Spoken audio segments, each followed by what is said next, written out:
Hey, so I've got loads of ideas for videos that I want to work on, but today I want to talk about food.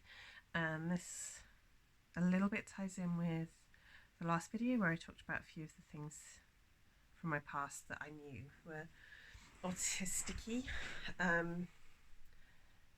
And food's actually not one of them. If you'd spoken to me, I'd have said, oh, I'm not a fussy eater. Except I don't really like mushrooms. They make me think of slugs. And I don't like spaghetti because of a very specific incident when I was a kid, where when I was little, me and my little sister both liked spaghetti bolognese. I liked the bolognese, she liked the spaghetti. My dad would put it on our plates as a whole meal, and then would very carefully pour all the sauce onto my plate and all the spaghetti onto her plate. And that was fine. It was a known thing, and we were allowed to do that. And then my grandma made a spaghetti bolognese and wouldn't let me leave the spaghetti, wouldn't let me trade with my sister. And my sister wasn't happy about this either, but she got on with it.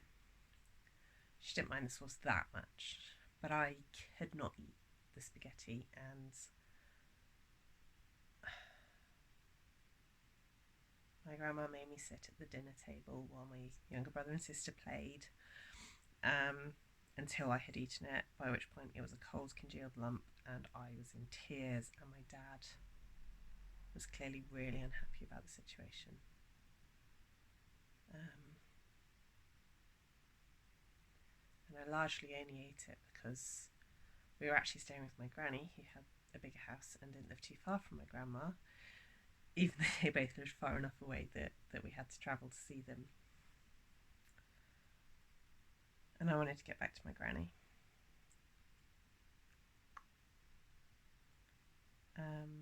So I never really ate spaghetti after that. And I tell people this is why I don't eat spaghetti. This is why I like pasta but not spaghetti. This one incident. But the truth is I already liked pasta but not spaghetti. And the reason I don't like spaghetti is that it makes me think of worms. That's why I don't like thick noodles, only thin noodles. I don't want worms in my mouth, and that's what it is to me. I don't like cooked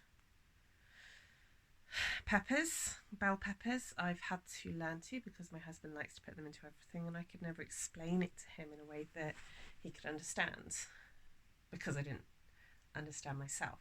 But the texture really repulsed me, and I've kind of got the hang of cooked peppers with patience and practice. I've always been more texture driven than flavour driven with food. And this applies to drinks as well as food to a degree. There was one point where the only things I would drink were water and hot chocolate, and that's because I didn't like the taste of anything else. But more often with drinks, I want a thin drink, so water's perfect, or a thick drink, so something like a milkshake. But if I want a thick drink, it has to have that thick texture.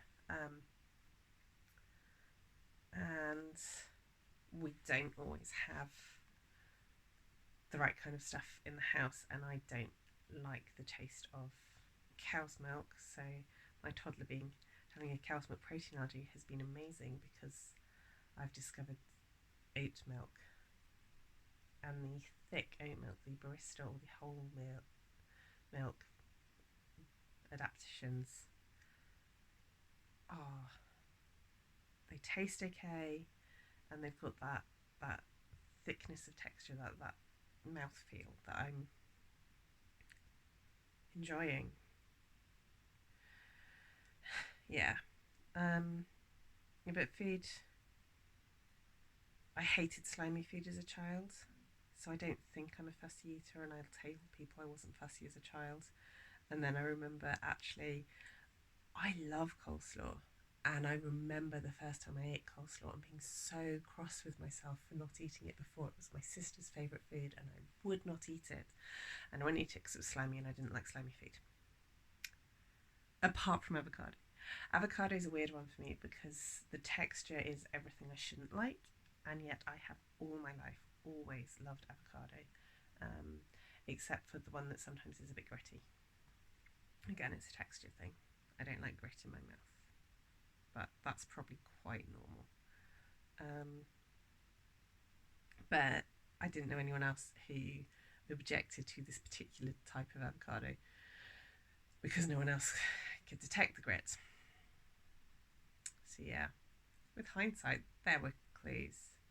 I remember a time when I'd been, I don't know, 3 or 4. It was before Mum died and before I was a fluent reader, but I was old enough that I was reading with a sounding out style because I came to the dinner table. I was the last one there, and I remember pulling my chair out and looking down at the plate of food, and I could see letters made out in this disgusting looking, it was yellow and lumpy and a texture I'd never seen before, food I'd never seen before, and I remember going, yuck, what does that say? To which my parents replied, yuck. I said, no, not what did I say, what does that say? Yuck. And this repeated for a while until finally, full of frustration and annoyance, like, fine, I'll read it myself. Yeah, oh.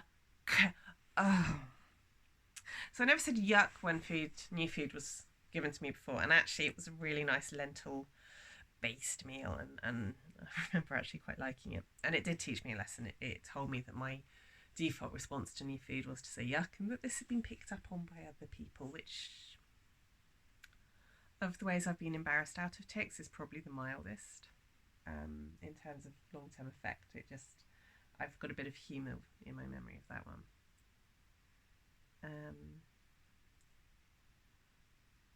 So I've always been fussy with food. There's a summer in my teens when all I ate was bacon sandwiches and Mars bars, and when people today are surprised to hear I'm not obsessed with bacon the way that culture says I'm meant to be, I always say, I just managed to eat.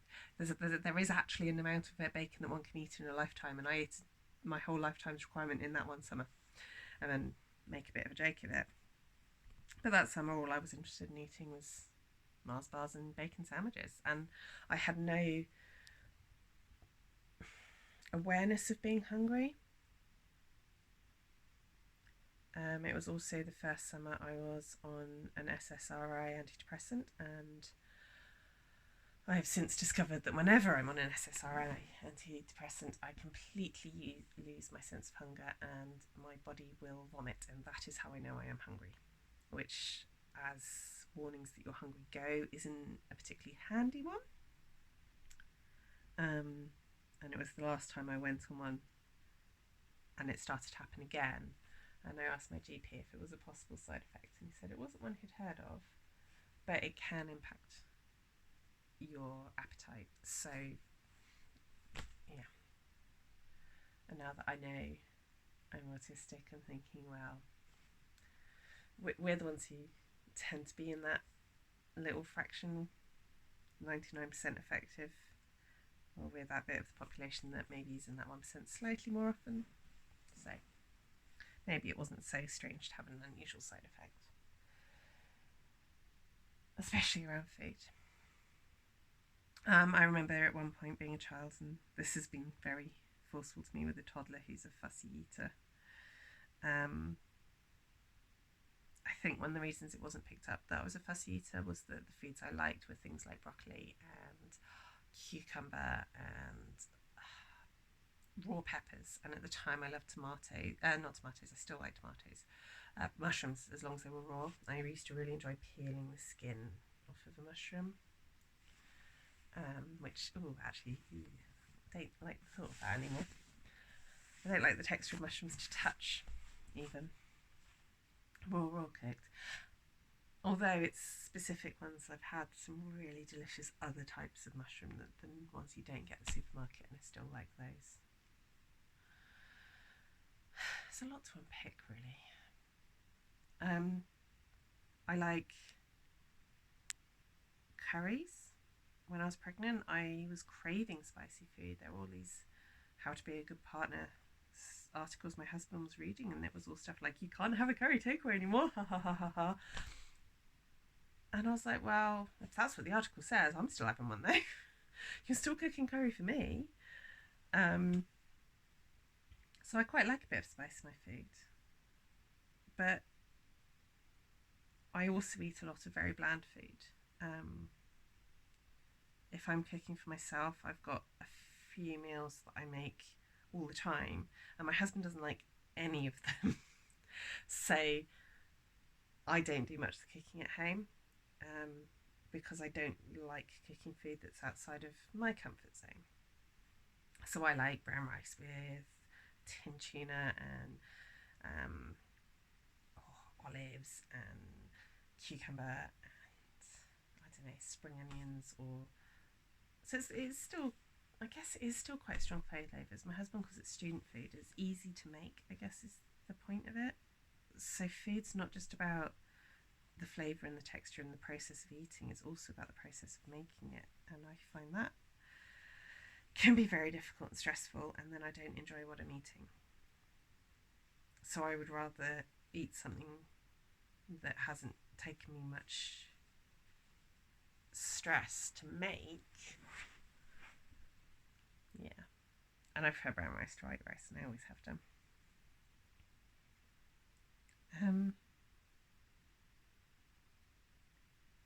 Yeah. I think a lot of the reasons that I don't think of myself as fussy is that when I was a child, the foods that I liked tend to be the ones that people who were considered fussy eaters didn't like.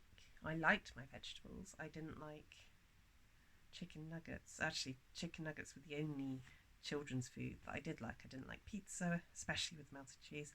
Jack potato with melted cheese, fine, but pizza, quite like pizza these days. I didn't like burgers. It actually took me being vegetarian for a week to start eating burgers. I just came away from the week of being vegetarian and all I wanted was a hamburger. Fish fingers used to make me physically sick until I had my son, and after he was born I started to crave fish fingers, and now I eat them quite often. That's a really weird one to me. What were the other ones that we used to be given when you go around your friends' houses? Turkey dinosaurs. I liked turkey dinosaurs, and I didn't mind chicken nuggets. Hated chips.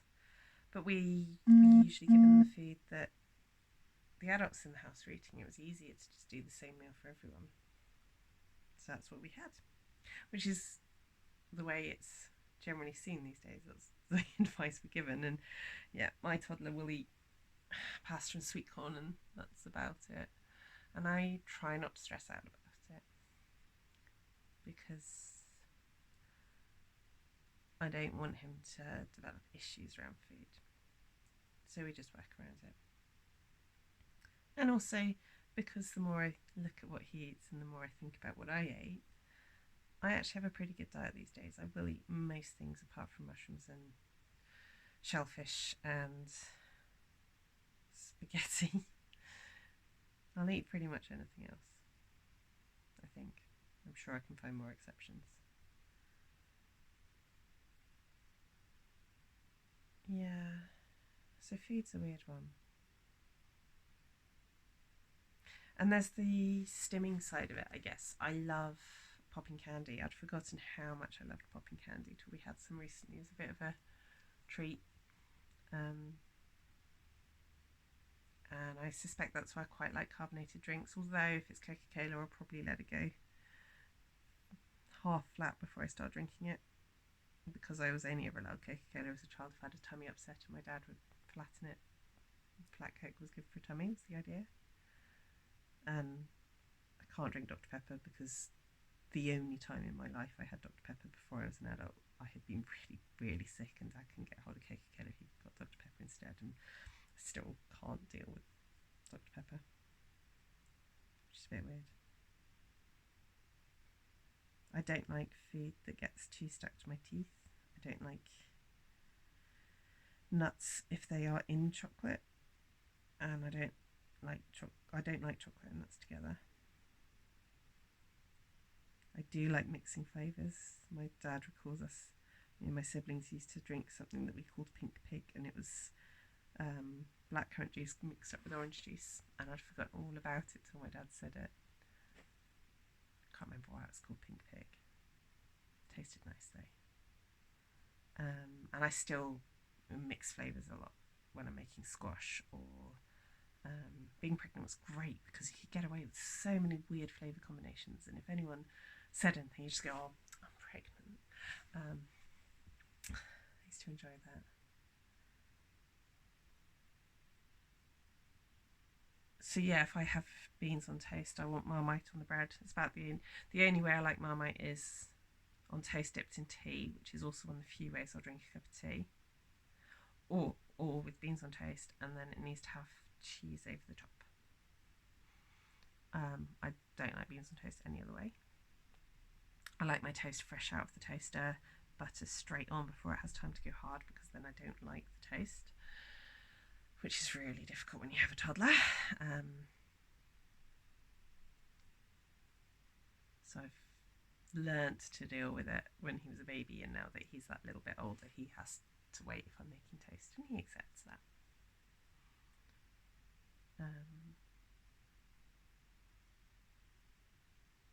Yeah, I feel like I had other thoughts on the topic of food, but they've drifted away. It's late and I've had a busy week, so I think that's as much as you're getting from me tonight.